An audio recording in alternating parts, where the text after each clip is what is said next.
자, 2부 리오왕 해설 2부를 보겠습니다. 둘째, 이 비극을 통해 리오왕은 진실된 삶을 깨닫게 된다. 이러한 진실은 시대를 관통하며 미래까지도 적용되는 진리이며 대체로 광대에 의해서 설파된다. 광대의 역할은 리오왕에서 리오왕의 심리나 아픈 자들의 심리를 교묘히 이용하며 저자가 이해하고자 하는 철학이나 이상 그리고 삶의 진리를 이야기의 전개에 따라 적절하게 독자들에게 전한다.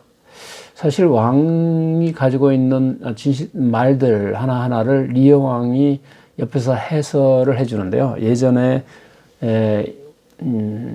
직설을, 그러니까 왕이 잘못된 것을 바로 즉시 얘기하면 화가 나니까 이렇게 광대를 통해서 자신의 의견을 물어보고 광대하는 말을 기꺼이 용서해주는 그런 것들이 예전에 이런 고전을 보면 찾아볼 수 있겠습니다.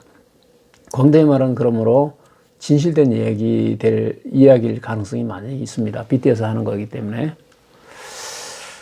광대, 개미한테 가서 겨울엔 일이 없다는 것을 좀 가르쳐 주라고 널 보내야겠군. 코가 향하는 쪽으로 따는 모든 사람들은 장님이 아닌 다음에야 눈을 의지해 앞으로 가는 거야. 그러나 장님도 코만 있으면 20명 중에서 단 한 명도 썩은 냄새를 맡지 못할 놈은 없지.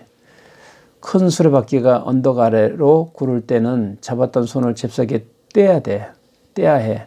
그냥 붙잡고 있었다가는 목이 부러지고 말 테니까. 하지만 큰 수레바퀴가 여기서 큰 수레바퀴는 현자죠. 위로 올라갈 때는 널 끌고 가도록 해야 해. 현명한 사람이 더 좋은 곳을 가르쳐 주거든. 내 충고는 도로 내게 돌려주지. 내가 한 말은 악당들의 말을 인용하여 따르는 거야. 바보가 준 충고이니까. 이득을 위해 주인에게 봉사하려는 자는 겉만 그럴싸하게 꾸미는 놈이고, 비 오기 시작하면 달아날 채비도 분주하고, 주인은 폭풍우 속에서 외톨이로 남네. 난 나무리. 광대인 난 바보처럼 남고 똑똑한 놈은 홀로 갈게 하리라. 도망가는 악한 놈은 바보가 되지만 바보인 나는 절대 악한이 될 수 없네. 자, 광대 비유를 통해서 리오왕이 잘못된 판단을 깨닫게 합니다. 비유는 이때 가장 좋은 가르침이다. 비유의 표현은 신의 영역이기에 지혜가 있는 사람이 스스로 깨닫게 되는 과정이지만 그 지혜의 말을 이해하지 못하면 커다란 위험을 초래한다. 그래서 비유는 준비된 자만의 유의가 된다. 내용을 보겠습니다. 책 내용이겠죠. 이 내용은 이제 말씀드린 대로 전자북으로 교보문고에 탑재되어 있고요. 특히 영어에 관심이 있는 사람은 영한본, 한영본을 찾아서 읽으시면 되겠습니다. 물론 한글본도 있습니다. 자, 광대, 두 딸은 한 뱃속에서 나왔으니 맛이 비슷하죠. 당신은 사람의 코가 왜 얼굴 한복판에 있는지 알아요? 모르겠는데 리오왕이 얘기합니다. 광대가 그야 코 양쪽에 눈을 붙이고 코로도 냄새를 맡을 수 없는 건 눈으로 볼 수 있게 하기 위해서죠. 리오왕이 이렇게 또 대답합니다. 아, 막내에게는 내가 못할 짓을 했구나. 이제 리오왕이 자신의 처지가 첫째 딸과 둘째 딸에서 쫓겨나고 나서 어려움을 겪고 나서 막내에게 잘못했다는 것을 이제 깨닫게 됩니다. 그래 코델레를 생각하며 독백을 하고요. 광대가 구리 껍데기를 어떻게 만드는지 압니까? 왕이 모르겠구나. 저 역시 모르죠. 하지만 달팽이가 왜 집이 있는지 알죠. 왜 그런 거?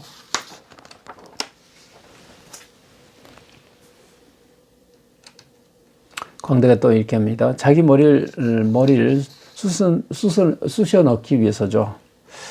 자, 이 비유를 통해서 리오왕이 해야 될 것을, 그러니까 모든 걸 상속해 줘도 자기 집은 최소한 만들어 놓고 상속을 해줘야 된다는 비유로 말하는 듯 합니다. 집을 딸들에게 줘버리고 자기 뿔 넣을 때도 없어지면 안 되기 때문이야. 이렇게 광대가 이제 진실된 얘기를 하죠. 리오왕이 아버지로서 천륜을 끊을 끝에야 나도 한때는 다정한 아버지였지만 말은 준비되었느냐?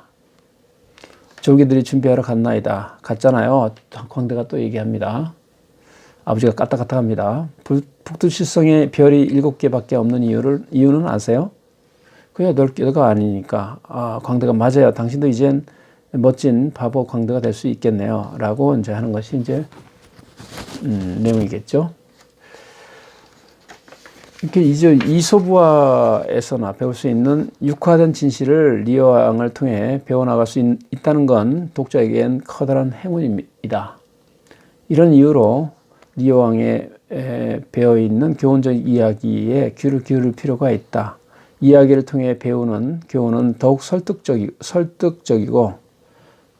설득력이 있고 그렇다는 뜻이죠. 극화된 진실을 유도할 수 있기 때문이다. 또 책의 내용입니다. 광대, 당연하지. 귀족들과 고관들이 나 혼자 내버려 두진 않는단 말이지. 내가 혼자 바보 독점권을 가지려고 하면 자기들도 한몫 끼겠다고 야단일 거야. 만화님들도 그렇고요. 혼자서는 절대로 바보 광대 짓을 하지 못하도록 한단 말씀이죠. 바보 짓을 낚아채려고 하거든 달걀 하나만 건네줘요. 아저씨, 그러면 왕관 2개를 줄 테니. 자, 리어왕, 이렇게 또 물어보죠. 왕관이 둘이라고? 광대가 왜 그러냐면 달걀 한가운데를 자른 다음 노른자를 파먹어 버리면 달걀 껍데기 왕관이 2개 생기죠. 당신은 왕관을 쪼개서 양쪽을 남에게 줘버렸을 때 나귀를 둘러매고 진창 속으로 나귀를 둘러매고 진창 속으로 걸어간 거지. 황금의 관을 저버렸을 때 당신 대머리 관 속에는 남은 지혜라고는 하나도 없었지. 바보처럼 말을 하더라도 그 사실을 맨 처음 안 사람이 채찍을 맞으라지 중략합니다. 본문에 중략이 있겠죠. 광대, 난 당신과 딸들의 촌수가 궁금해 죽겠어. 딸들은 내가 진실을 말한다고 매질하려고 하고 당신은 내가 거짓말 한다고 매질을 한다니까? 그러다가 침묵한다고 또 매를 맞겠지. 에고, 이놈의 신세, 다시는 광대가 되지 말아야 할 텐데. 그렇다고 아저씨처럼, 아저씨는 이제 왕이죠. 빗대어서 얘기하니까. 되고 싶지 않아. 아저씨는 정신머리 양쪽을 잘라버린 탓에 한복판에는 아무것도 남지 않았거든. 저기 껍데기 하나가 오고 있군. 중략. 자, 광대가 이렇게 합니다. 이 노래를 아실 걸요? 바위 종다리가 오랫동안 뻐꾸기를 애지중지 먹이를 주며 키워주었더니 그 새끼가 종다리의 머리를 쪼아 먹어 버렸다네. 자, 리어왕이 첫째 딸과 둘째 딸을 키워주니까 나중에 이제 리어왕을 죽였다는 거죠. 종다리 비유를 합니다. 리어왕은 자신의 시종을 데리고 첫째 딸 고노릴에게서 모진 모욕을 받고 쫓겨나자 이번엔 둘째 딸에게 간다. 하지만 고노릴 이상의 모욕을 받는다. 결국 왕은 자신이 막내딸 코델리아를 내친 것에 대해 반성을 한다.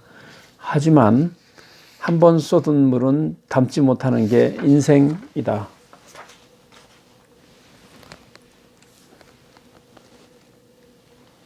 이제 본문의 내용입니다. 아버님도 이제 늙으셨어요. 리건 둘째 딸이 얘기하는 겁니다. 아버님의 기력도 이젠 한계에 도달했고요. 아버님보다 나라 사정에 더 밝은 사려 깊은 이에게 모든 걸 맡기시고 순응해야 해요. 그러니 제발 청컨대 언니한테 돌아가셔서 잘못했노라고 양해를 구하세요. 자, 리어 왕은 자신의 병사 100명을 먹여 살리도록 딸을 돌아다니면서 먹여 살리면 영토를 나눠주겠다라고 약속을 했었는데 딸들이 이제 모반을 하기 시작한 거죠. 왜냐하면 아버지가 아무것도 갖고 있지 않기 때문이죠. 힘도 없고 왕권도 뺏기고 재산도 뺏겼으니까 딸들이 이제 아버지가 중요하지 않다고 생각해서 이제 불효를 하는 겁니다. 리어왕, 그녀에게 용서를 빌란 말이냐? 그래, 한 집의 꼬락서니가 얼마나 기가 막힌지 봐라. 사랑하는 딸아, 난 이제 늙었으니 이 둘째 딸에게 리건하게 얘기합니다. 무릎을 꿇으며 심지어는 참 나이는 아무 쓸데가 없지. 무릎을 꿇고 이리 간청하니 제발 옷 가지어 음식과 덮을 이불을 좀 다오 하고 애걸을 해야 하겠니? 이제 둘째 딸이 보고 제발 그만하세요. 꼴 사나운 장난 같은 거 그만하시고 부디 언니한테 돌아가세요. 이렇게 둘째 딸은 자기가 맡기 힘드니까 맡고 싶지 않으니까 계속 언니한테 가라고 얘기를 합니다. 리어왕 벌떡 일어서며 리건 절대 안 간다. 그년이 시종들을 절반으로 줄여버렸고 그러니까 50명으로 줄였다는 거죠. 눈살을 찌푸리며 또래보더니 더욱 욕까지 해댔는데 마치 독사처럼 심장을 후려쳤어.